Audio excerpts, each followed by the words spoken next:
Welcome into episode 161 of the Full Tilt Dynasty Podcast Network, presented by Underdog Fantasy. I'm your host, Dynasty Coach A. As always, I'm joined by Andy at AStarFF. How are you doing tonight, Andy? I'm doing very well, actually. I'm just getting over COVID. This is the first time I've had it, and since we all started this mess, but wasn't too bad, honestly. Well, that is the good news. I'm sorry to hear that you got that, but I'm glad that everything is okay. Speaking of being okay, I did very well in my C2C league this week. And in fact, I had the high score for the week, if I remember correctly. So that is always some good news. I am currently in second place. So I'm feeling pretty good about my team, feeling pretty good about my Devy takes and C2C takes. Who are your MVPs on that team? Who was putting up the points last week? Xavier Hutchinson, Blake Corum, Jalen Daniels, and Jaden Daniels. I have the Daniels brothers. And which the first week that I started Jalen Daniels, and then I think he put up like 34 points or something. Like he had a pretty good week, whatever it was. It's not like game breaker or anything like that, but definitely good enough to be starting. And I'm glad that I picked him up. And trying to think, Sean Tucker, but he didn't really do much this week. Unfortunately, I have Ja'Cory Brooks, and he did hardly anything this week. But yeah, I mean, I definitely have Zay Flowers that we'll probably be talking about in a little bit. So, Ooh, little tease there. Yeah, so yeah, pretty good week, pretty good first couple of weeks or first few weeks, and like I said, I'm sitting in second place. The only person that's ahead of me is my co-host on the Devy Devotional, who is undefeated. So I guess it's pretty good. I surround myself with smart Devy people. I was gonna say if I was in that league with you, I don't think you'd have Jalen Daniels on your team because there's a 10 out of 10 chance I would have drafted him. I honestly like it. I liked him when I started looking at him and everything. I didn't really know too much about him, even like going into the draft. Admittedly, I'm more of a Devy player and not a Campus to Canton player. You know, this is my first foray into it, so I kind of wanted to see, but I didn't really know a lot about Jalen Daniels, honestly. Now I do, and I'm happy that he's on my team, and I guess I'm happy that you're not in my league. So It's like you said too. There's like 3 Jay Daniels quarterbacks in college football right now. I think he might actually be the best one. And that includes Jaden and JT Daniels, who, both of them have been top 4-round Devy picks at one point in their life. Yep. So that's true. He really might be. I mean, like I said, he's looking pretty good. It became a joke once I got Jaden and Jalen that people were like, "Are you going to get JT Daniels too?" And I tried to, but somebody took him like a half a round before me, and so it didn't work out. I didn't get the 3 J Daniels. Yeah. But we're not just here to talk about my league and my teams, even though it's fun for me. Might be boring for you guys. We're here to talk about some football goings on that happened last week, and we had some more college football, good college football. Not quite as many upsets as last time, or craziness as last time, but still some good games and some good football. I was actually right for the first time on one of my picks. So thank you very much. Thank you. Like I said, guaranteed pick. I mean, it just, that's what you get when I guarantee it. You know what you're getting. You were due, and I missed for the first time. So see, you were due. I was due. We were all due. But why don't we go ahead and talk about a player that I've talked about before as a player that I like, and it is Tyler Van Dyke. Unfortunately, they lost their top wide receiver in Xavier Restrepo, and it looks like he's out indefinitely with a foot injury, which is definitely not great when you consider the talent that they have in their wide receiver core. And basically, the question is Tyler Van Dyke screwed now? And I don't know. I'm a little concerned. What about you?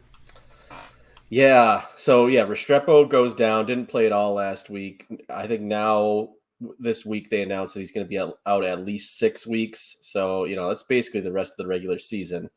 And then, without Restrepo, failed to score a touchdown against Texas A&M, who does have a great defense, admittedly.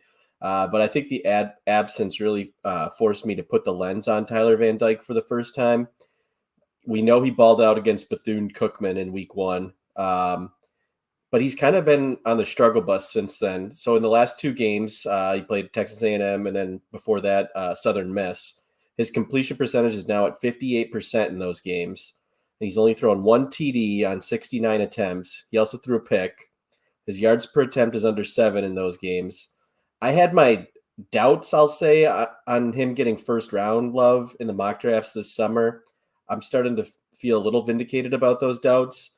But I think the overall take is just what I've been saying all offseason, is that this 2023 QB class isn't this 5 to 7 player deep first round talent that Todd McShay and Mel Kiper were trying to sell you this offseason. Tyler Van Dyke is down. Anthony Richardson's way down. We already talked about him extensively. And, just go down the list. Will Levis, outside of those Stroud and Young, I'm not really comfortable, saying that any of those guys are going to be NFL quarterbacks. Yeah, I'm right there with you. And I've been a fan of Van Dyke in the past and even now, but maybe not as much, just because, like you said, it has been a little bit of a struggle so far. He started off hot, but it was against no one and everything. But Van Dyke was never in the Bryce Young, CJ Stroud tier for me. Like, as much as I liked him and thought that he was going to be good. And as far as I'm concerned, I'm not an NFL scout. Like, I don't make the rules of who goes in the first round or whatever. But as far as I'm concerned, the top tier guys should be the only ones going in the first round. So, like, I never expected Van Dyke to be a first round QB or anything like that. Mm-hmm. And, not to say, like, I liked him, but it was like one of those guys where you hope for the best. They go in the second round or whatever, and Jalen Hurts style, you just hope for the best. But he's not Jalen Hurts either. It is very, very. It's making me nervous, that he just has no one to throw to, unfortunately. And it's not even like Restrepo was all that amazing either. It's just that he was the best of the worst. And, we're hoping that maybe Michael Redding can step up, and, but he's done really nothing. I mean, he has 105 yards so far this season, and that's the most of his career, his 3-year college career. So it just goes to show what he's done so far. And, Restrepo is kind of similar, like where he hadn't done, too much, and now like he was the number one. But I will say one thing I like about a QB or, a QB, when they lose their like starters, when they lose like their best players, I like to look at, do they start force feeding it? Do they start trying to force it and throw a bunch of interceptions because of it? Like that kind of thing. And Van Dyke hasn't done that. So even though he might not be looking amazing right now, he doesn't have like 5 interceptions because he's trying to force the ball, down people's throats or anything like that either. So I think there's still some good news, but I think the odds of him being a first-round QB at this point have definitely gone way down. Yeah, I will say, with Restrepo out, Will Mallory looked like, he kind of took advantage of his absence and was able to grab 6 catches last week. So maybe that's a guy who can take advantage and, become one of the top tight ends to potentially get drafted this year. Yeah, I mean, I'm just hoping that somebody's going to step up, but it's just like, what the hell are you doing, Miami? Like, how do you not have any wide receivers? I just don't get it. Like, you lost Ezekanma and what was the other player's name? I can't think of it. But you think Charleston Rambo? Yeah, Rambo. Thank you. It's not like Rambo was amazing, but he was clearly like a kind of an NFL talent. And then, people are kind of excited about Ezekanma, but he wasn't this, high pick. He was a day 3 pick and everything. Ezekanma was Texas Tech though. He went to the Miami he's Dolphins. In Miami now. Yeah, that's why. Okay, my bad. Yeah, I'm thinking of Charleston Rambo. Yeah. Right. Sorry, I'm losing my mind. But yeah, he is in Miami now. He was not in Miami before. But yeah, Ezekanma was a much better player, but he still wasn't all that great. Not in Miami, though. So Charleston Rambo, not like a true NFL talent, but is he even on a roster now? I know I think he was probably on a practice squad somewhere. Yeah, he's on a practice squad. So, long way of saying that they didn't have much talent around them before. Like, what the hell? I just don't get it. Yeah. But hopefully Van Dyke can still show us something. Like, he looked pretty good last year. I know it's a new scheme and a new fit, and maybe the concerns were right when they said, people were saying in the offseason that they weren't sure if the fit was going to be right or if it was going to really work out all that well for the passing offense. And it's definitely not looking great, but I don't know that I'm blaming Van Dyke, but NFL scouts might. Right, absolutely. Speaking of getting blamed, Herm Edwards was fired from Arizona State, and I believe that the blame was properly placed in this one because, man, he just screwed up everything for that team. I honestly didn't follow it all that much, in the past because, like I said before, I didn't truly follow college football. I just followed the players before. I'm getting back into it. But just knowing what I know now and everything, and I don't understand why he wasn't fired quite a while ago.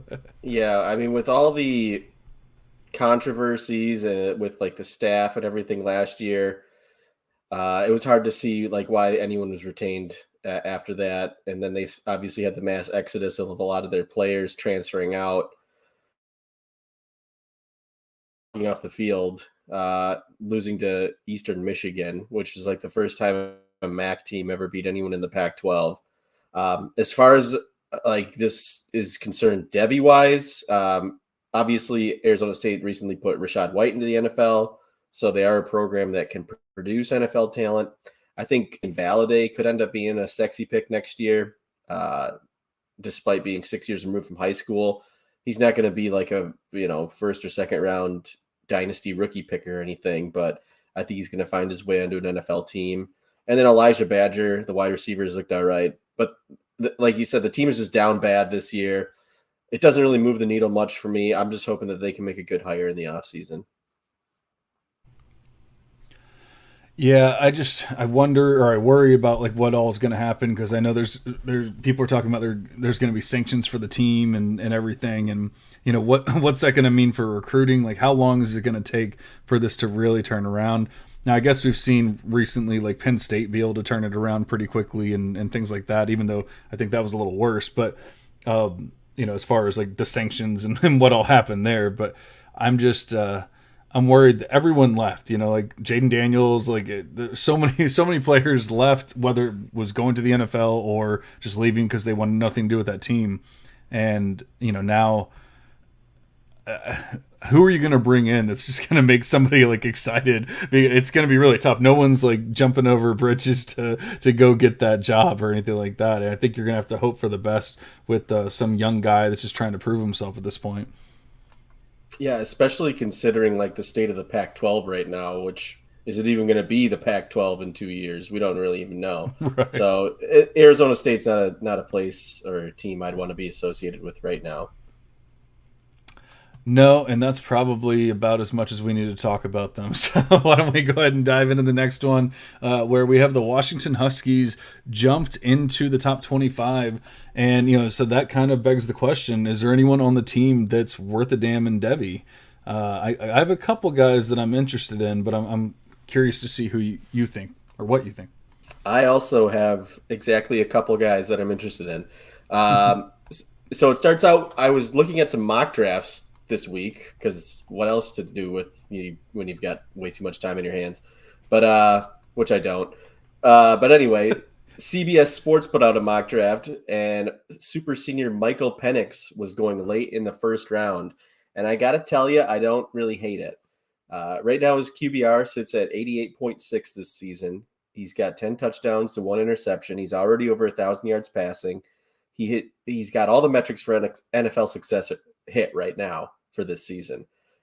If you're looking for like the Kenny Pickett of this draft, as in the guy who was, kind of mediocre his whole career, but then broke out as a 5th-year guy, Penix could be that guy. He's mobile enough to extend some plays. Everyone probably remembers him scrambling and getting that 2-point conversion to beat Penn State a couple of years ago when he was at Indiana. So honestly, yeah, I don't hate it. If you want to grab him on waivers in C2C, if he's still there, he's probably not there anymore, honestly. He might be, though. But aside from Penix, I think the other guy that I'm interested in is wide receiver Jalen McMillan, who's looked good. I know a lot of people were probably excited for the Sam Heward era to begin at UW. But good for Penix to transfer into this situation, get himself an opportunity, and maybe get some draft capital next April. Yeah, I mean, Penix has clearly, done that. He's helped himself a lot. If he's going to be an NFL QB or if he's going to get drafted, I don't believe in it. I really don't. I think he's fool's gold, especially just who they've played the first 3 weeks of the season. Now the thing is, they have an extremely easy schedule, so I don't know that it's truly going to change. Like I think they have like one team that they're probably going to struggle against, and then everyone else is like it's just. I mean, it's the Pac-12, but they've started off just playing just about no one, and even Michigan State isn't really worth a damn right now. So I think that it's pretty easy to look at and see that he's doubled and tripled his metrics from last year, from the previous 4 years. So you have to wonder, can we believe this 3-game sample? Now, I believe that he is in a better situation than he was before, and he is playing better. I just don't know that it's actually going to translate to the NFL. Now, could he get a boost and be drafted, and you can take advantage of that draft capital and all that kind of stuff? Sure, and maybe that's a possibility. But my thing has always been like, I want to draft the players that I actually think are going to be good in the NFL, and I don't see that with Penix. So. I get playing the value game, and if you can do that, great. But he's a pretty hard pass for me. As far as McMillan, he's starting off pretty hot once again with the very easy schedule and all that kind of stuff. But it's nothing amazing. Like I'm not overly excited about him either. I kind of have him in that like Parker Washington tier right now. We'll see where he ends up, but. Like so far this year, he has a 26.42% market share and a 19.3 yards per reception, which all sounds pretty good. The 19.3 yards sounds great, except for when you look at the actual. Oh, and we lost Andy, so I'll go ahead and take this off for a second, and we will just look at me. But basically, the first 2 games came against. Kent State and Portland State, and we got Andy back, so there we go. Switch us over. Sorry about that, boys. All right, so what I was saying is he looks pretty good, or his stats look pretty good through the first 3 games, but 2 of those games were against Kent State and Portland State, and so it's not like his numbers are amazing right now or anything like that, where you have to think that he's just dominating anybody. So I think he's going to be in that like tier 4, tier 5 for the class. And, once he could be drafted, but it's probably going to be day 3 when it's all said and done. So I'm really not excited about either one of the 2. But, if they're going to be drafted, I guess you have to have them on a team if they're on the waivers or anything like that. Yeah. And there's a reason I compared Penix to Kenny Pickett. And like you said, it's playing the value game. I don't think Pickett's going to be an NFL quarterback. Well, he's clearly in the NFL. I don't think he's going to be like a QB1 fantasy relevant NFL quarterback, I should say. So, Penix is having this career year, this resurgent year. I think the value could be there if he continues this down the stretch and gets that draft capital. But I'm with you, John. I'm not sold on him being like, the next Patrick Mahomes or anything. Right.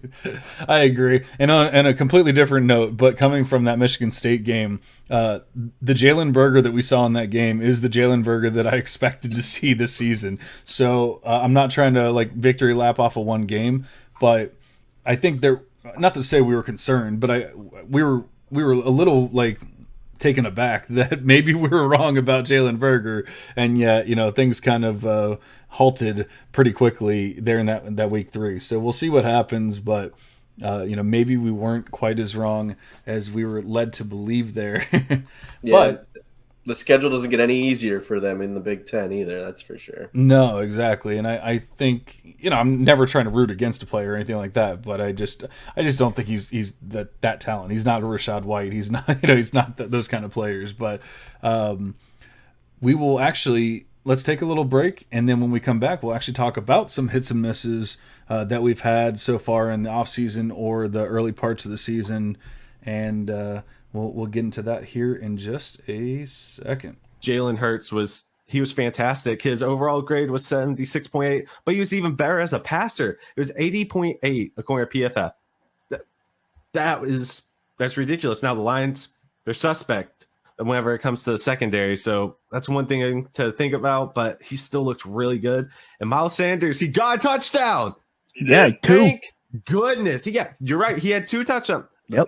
Thank goodness. So maybe he also has another good week, or maybe Jalen Hurts snipes some rushing touchdowns from him. Either way, I'm really looking at those 2 as smash plays this week. Anywhere that you can, if you're playing DFS, definitely go and start looking at them. Maybe spend a little bit of extra money on them this week.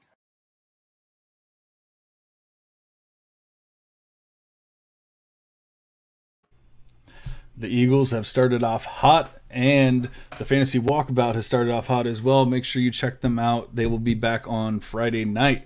But let's go ahead and get into some hits and misses of our early season, short season so far. And, we can't get them all right, but why don't we start with the misses, and then we'll get into the good stuff there in a second. Who was your big miss so far of the offseason? So I had a couple in like my campus to Canton threads. Most notably was Ty Edwards for Texas San Antonio, and then Tyrone Tracy, the Purdue wide receiver.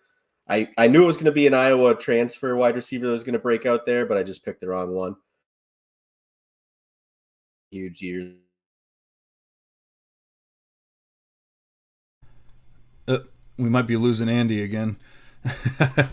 He's definitely having some connection issues there.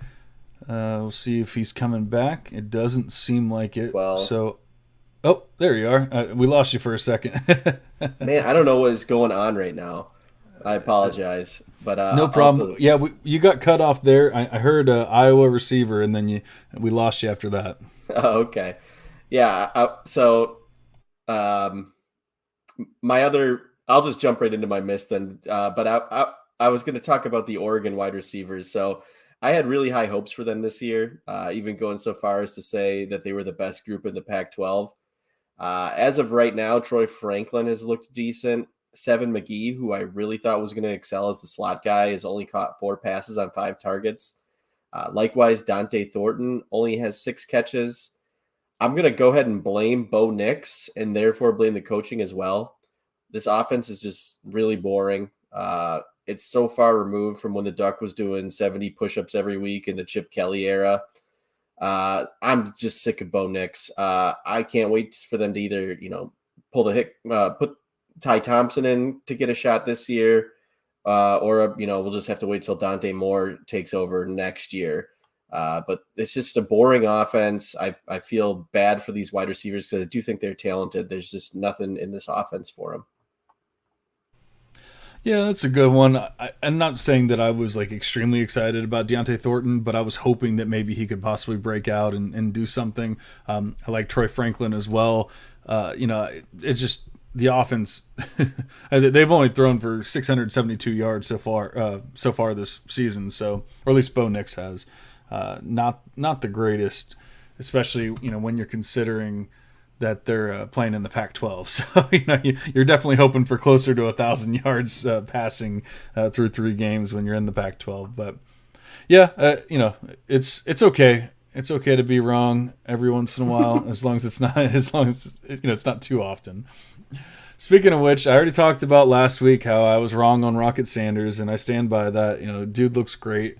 I'm not going to talk about that one. I'm going to talk about another time that I was wrong, believe it or not. And honestly, it sounds crazy because I don't want it to sound like I hated this player or I ever thought he was bad, because I definitely did not. But I was a little bit lower on Marvin Harrison Jr. than I probably should have been, and so I think that it's easy to just say I was wrong when it comes to that, because I was saying I didn't want to draft him as high as people were taking him and all that kind of stuff, and clearly that was not the smart decision there. Now in my defense, I really liked Emeka Egbuka, and he's doing great as well. So it's not like I was, terrible in my decision making or anything like that. But I would like to have both. And the way that I was thinking, I definitely was not going to get both. But Harrison Jr. looks like he might actually be a special player. And I mean, it's Ohio State. Like, I probably should have figured that out anyway. Yeah, I mean, with Jackson Smith and Jigba missing some time there, him and Agbuka have really shown out. So, yeah, both of them stock up. They should be drafted, in the first round next year for all your Devy draft.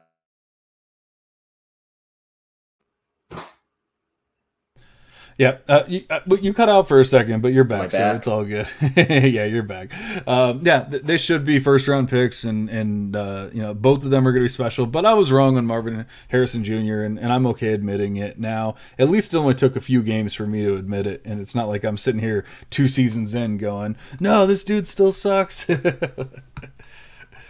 But why don't we get into the good news and talk about some of our hits? I'll go ahead and start with mine. You can finish with yours. And this is one of my favorite players of the offseason. And I'm starting to feel a little like vindicated because, not to say that no one was talking about Zay Flowers, but I really felt like I was tooting his horn like more than anyone else. And through 3 games, he's looking pretty damn good. And it's not even like the offense is really like clicking on or firing on all cylinders or anything like that. But in just 3 games so far this season, he already has 40% of his 2021 yards and 60% of his 2021 touchdowns. So that just goes to show you like the start of the season that he has. And I really believe that, everything that happened last year, the reason why he ended up not coming out mostly or all had to do with the QB play.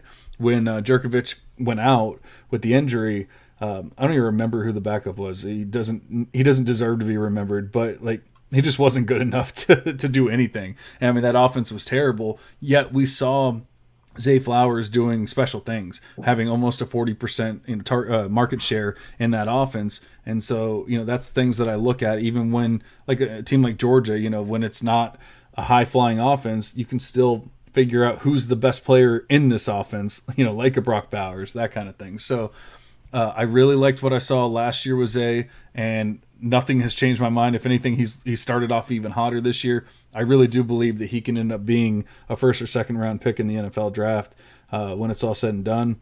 And people are going to write him off because he's a senior, but I think sometimes you have to look at like the situation and be like, okay, there was actually a reason why he didn't come out, and and look at the player themselves, just like a Jahan Dotson from last year. I kind of feel like, while I'm not really like comping the players or anything like that, it feels very similar to me how I felt about Jahan Dotson last year.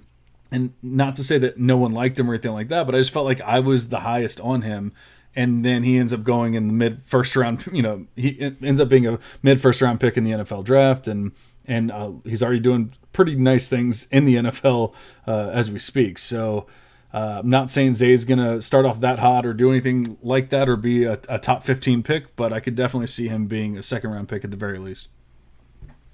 Yeah, Zay's a guy I was big on last off season, and obviously with the injury or Djokovic injury, he had that down year. And then there was talk about him maybe going pro last year, but obviously we're glad that he didn't, I think, in this case, which we rarely say. Obviously, we want early declares, but I think in this case, it actually is going to help him out quite a bit. So good for Zay Flowers. I like it. Who was your big hit so far? All right, well, I had a lot to choose from because I'm right so frequently, but let's see here. I was going to talk about telling you guys to fade the QB noise, but I kind of covered that in the Tyler Van Dyke talk earlier. So I'm going to talk about Kenny Mcintosh, the Georgia running back. I tweeted a lot and talked a lot about Mcintosh on this pod, and I got to say he's lived up to the hype. I knew he was the better pass catcher between him and Kendall Milton, but I think that was obvious based on their usage. But I was not expecting him to go out and lead the Bulldogs in receptions through the first 3 games. He's also getting some work in the run game too. Nothing fantastic, but his effort in the pass game is what's going to get him drafted next year. I fully expect him to be invited to the Reese's Senior Bowl this year as well, which is definitely going to improve his stock. I've grabbed him in a lot of my deeper leagues this offseason, and I really couldn't be more pleased with that call.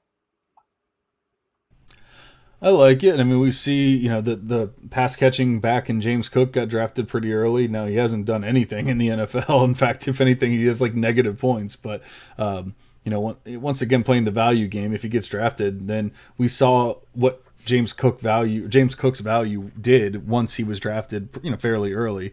So Yeah, we could see something similar with Kenny Mcintosh here. How do you feel about Kendall Milton? Just on like a tangent there, because obviously he's the best running back there as far as like statistically, but I don't know that he's looking like all that amazing or anything. And people had some pretty high hopes for him as well.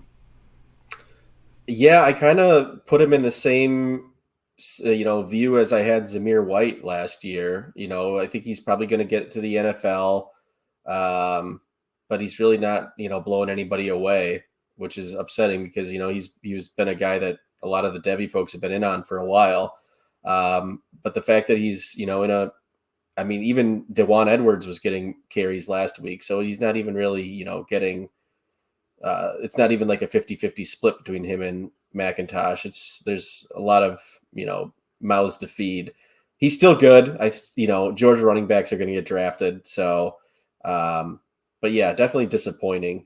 I'd like to see him, maybe get into a good spot in the NFL, but I don't know, what that's going to look like.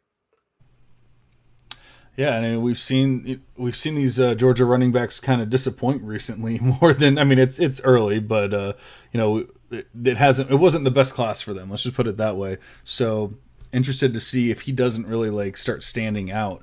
If the NFL is just going to be like, we really don't need another one of these these like middling depth pieces or anything like that. Right. Well, that's good. We got some misses off our chest.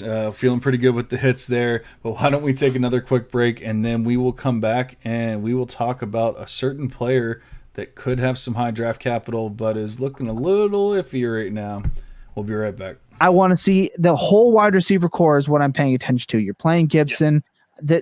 The Samuel leading the team with 11 targets. Terry McLaurin only had a handful, but he scored. Dotson scored twice, but he was out there. I think this might be a really weird situation for wide receivers. So be cautious with your Washington wide receivers, but play Carson Wentz and play him with confidence.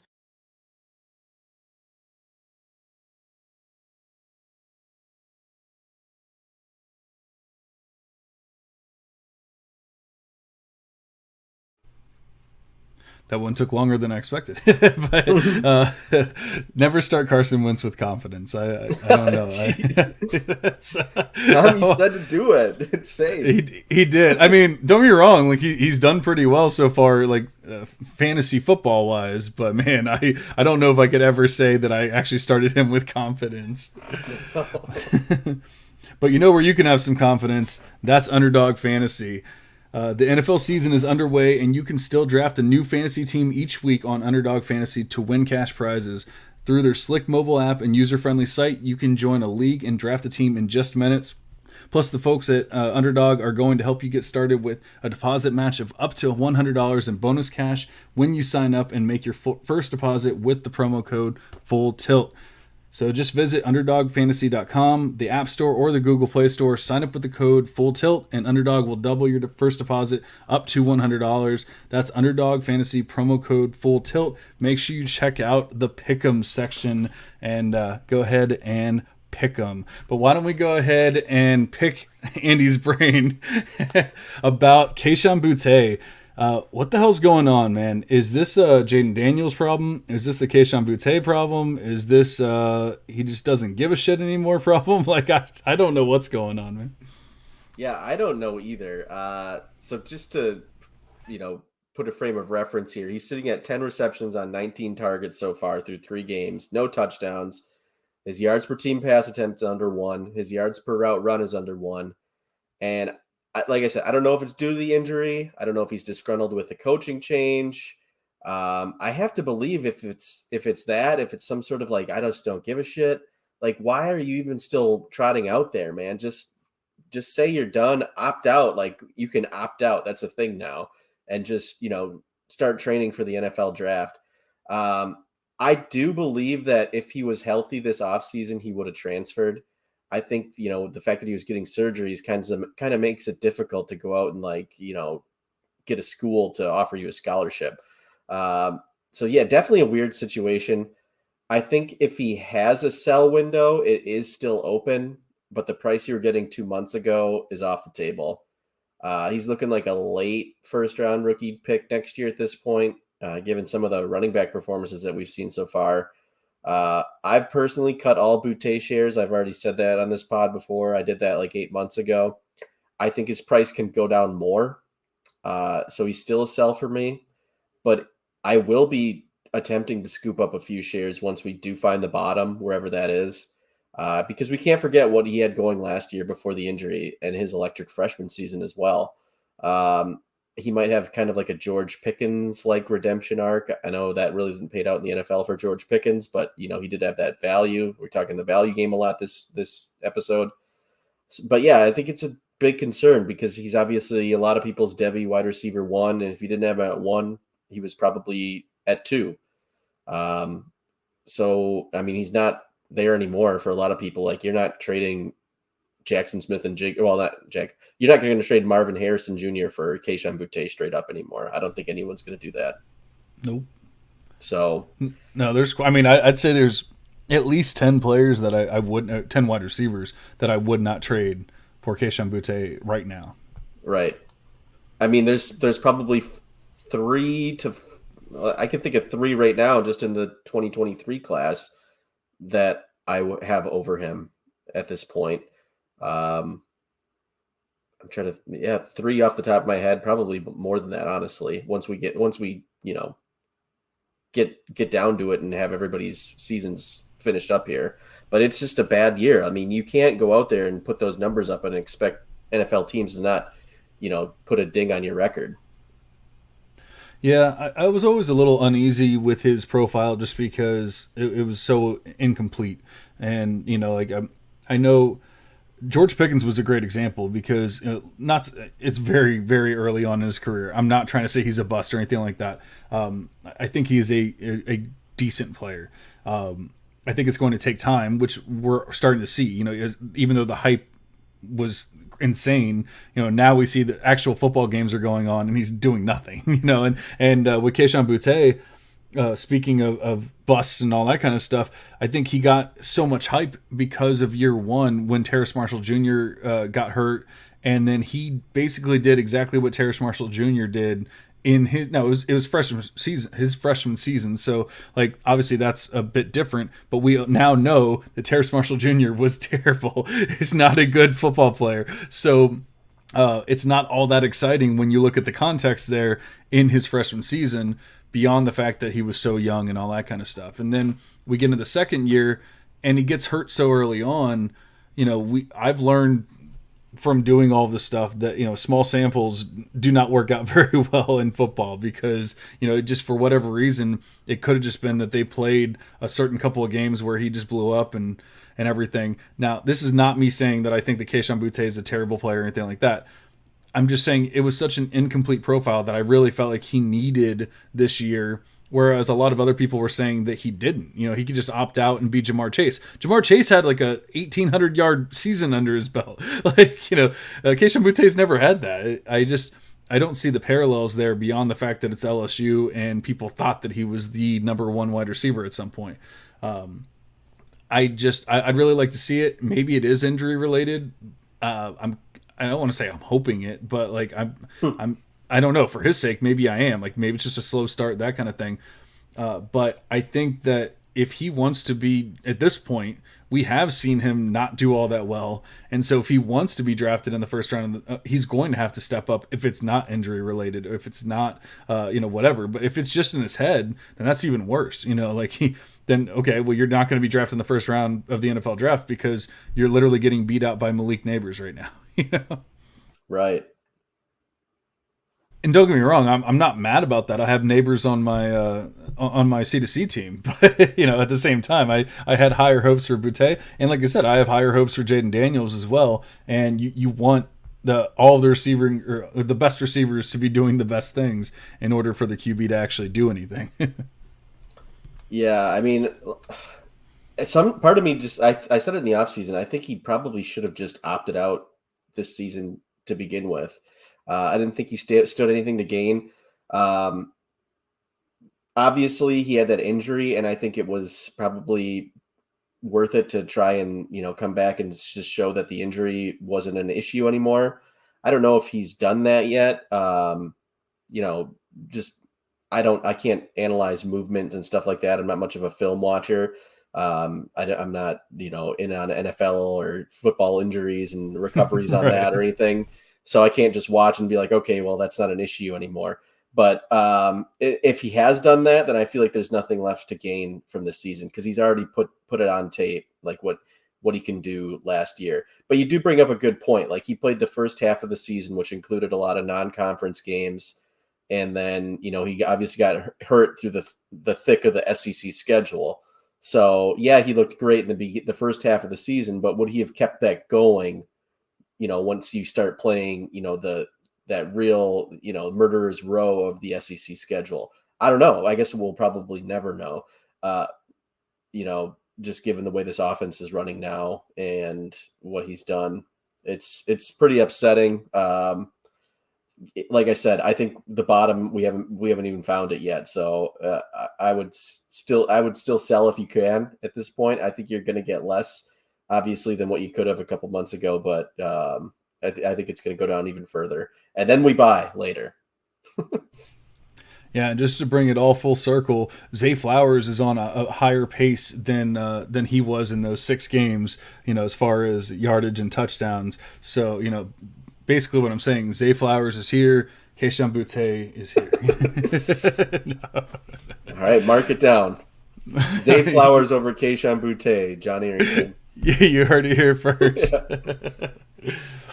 All right, well, I don't think that was a pretty small segment. I don't think we need to take another break here, so we'll just go ahead and dive into our predictions from last week, and then we'll get into the Week 4 predictions. So like we touched on earlier in the pod, I won. I'm the champ. I think I'm leading now, right? If I remember correctly. I don't think so.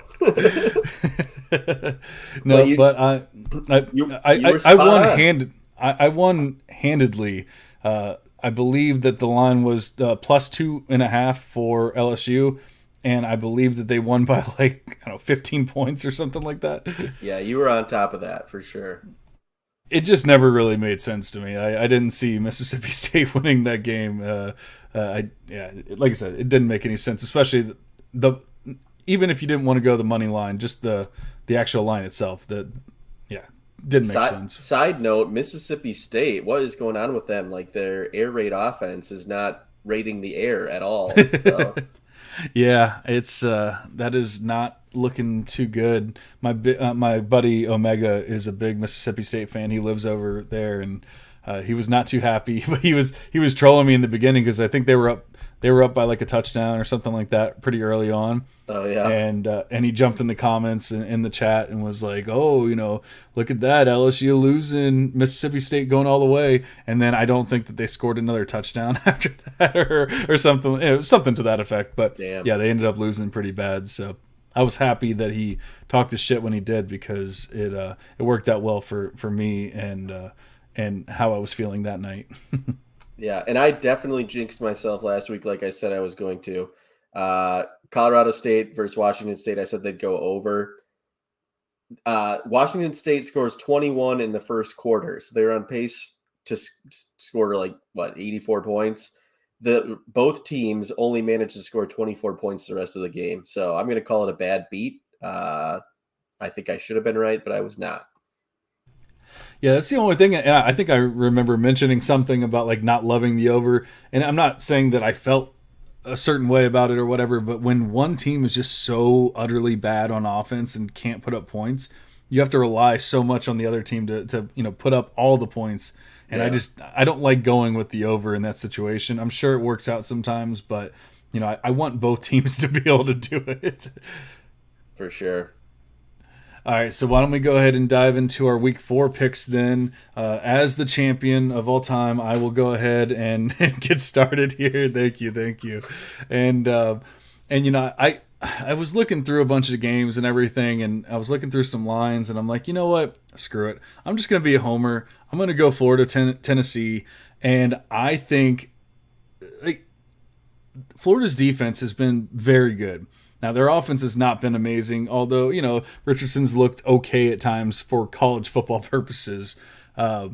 but you look at all of their games; they've all been close, win or lose. There haven't been like 30-point blowouts or anything like that. And Tennessee is projected to win or has a minus 10.5 line.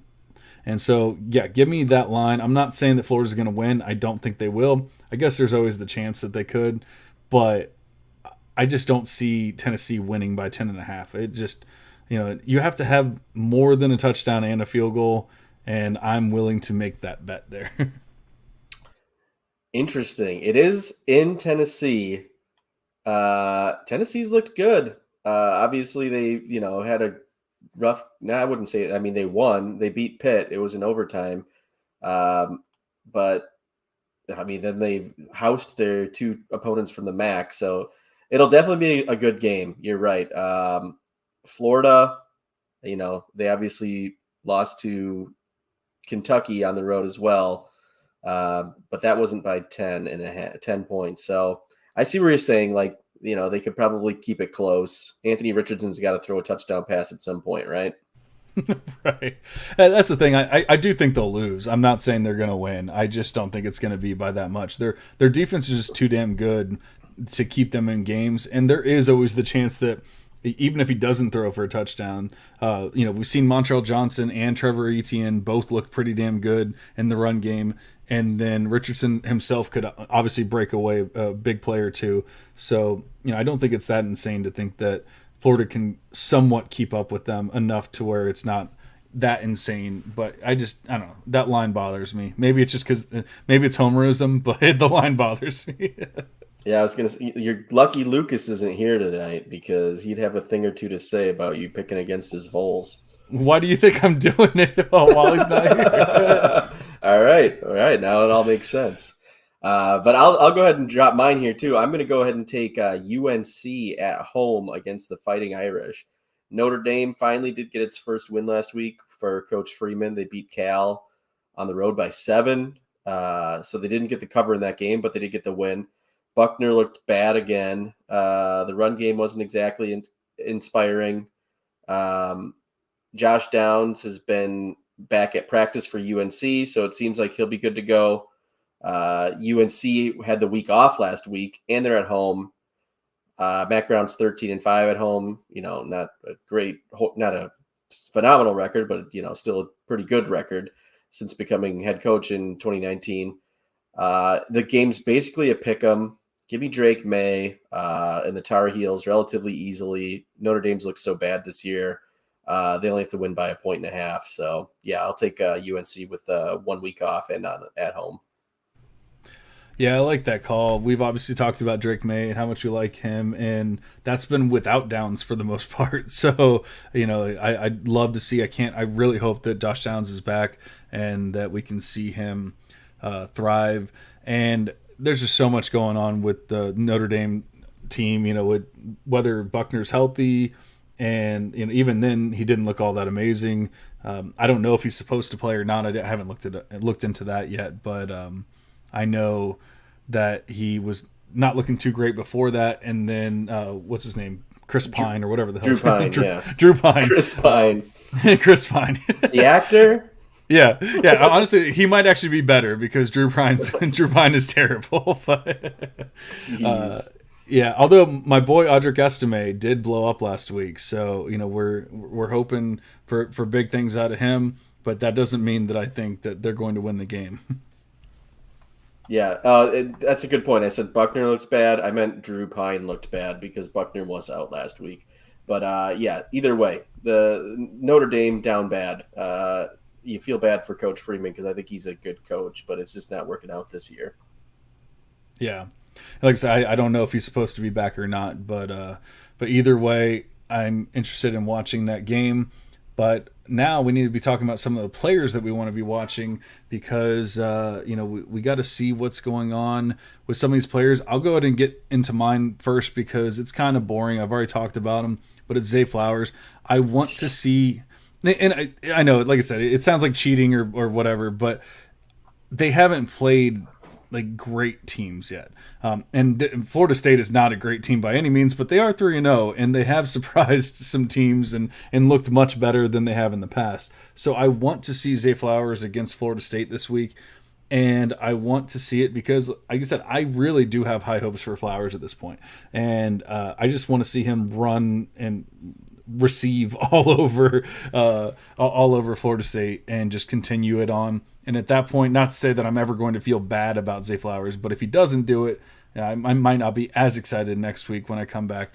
But assuming that he blows up and does what he does, I just think that this is, if he can get off to like a 4 or 5 game like super stretch of just being amazing, it's really going to go far, and people getting excited about him being on first round draft talk and all that kind of stuff. Yeah. I'll just say it again. I like Flowers, so I'm with you there.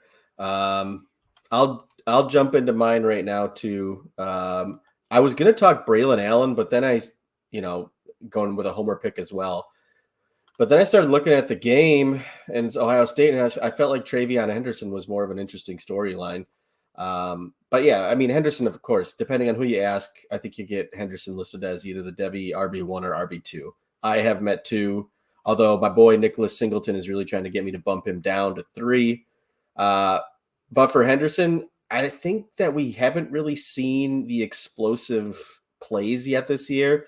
And I'm not dogging on him because a lot of that's been due to the games being completely out of hand, where as Ohio State's just winning. They did play that close game week 1 against Notre Dame where he led the team in carries and yards, but not by much. Mayan Williams only had 1 less carry and 7 less yards in that game. He played well in week 2, which was a blowout, and then he barely played last week, which was even more of a blowout. But now he gets Wisconsin. Their defense, I believe, is ranked 10th right now in the country, run defense. And they're going to want to slow the pace of the game down. The Badger offense is going to put together drives where your defense might be on the field for over 5 minutes of game time. So they're going to need, their superstar talent in Henderson to make some plays to extend the drives and give his defense a rest. We saw Wisconsin do it against Washington State a couple weeks ago where they just, held the ball for 20 minutes out of the half. So I want to see how he fares against, an elite defense. Right now, Wisconsin's only given up 76 rush yards a game. I'm sure Ohio State gets more than that, but is it going to be a significant amount more? I'm not sure. Like I said, I'm excited to see. So I want to watch that game, see how it goes down. I'm going to be rooting loudly for my Badgers to pull off the upset. I don't think it's going to happen. I think they're 16.5 point underdogs. They're obviously on the road. But I want to see him win. But at the same point, I'm going to be watching Travion Henderson and Braylon Allen as well, just to see how those guys fare. Yeah, I like it. I love me some Braylon Allen, by the way. I really do. Dude looks like he's going to be a stud, even though a lot of people had question marks about him. But he's looking pretty damn good. As far as Travion goes, I love me some Travion. I think you're right with it's been more about just circumstance and things with like what's happened so far. I mean, he's barely touched the ball.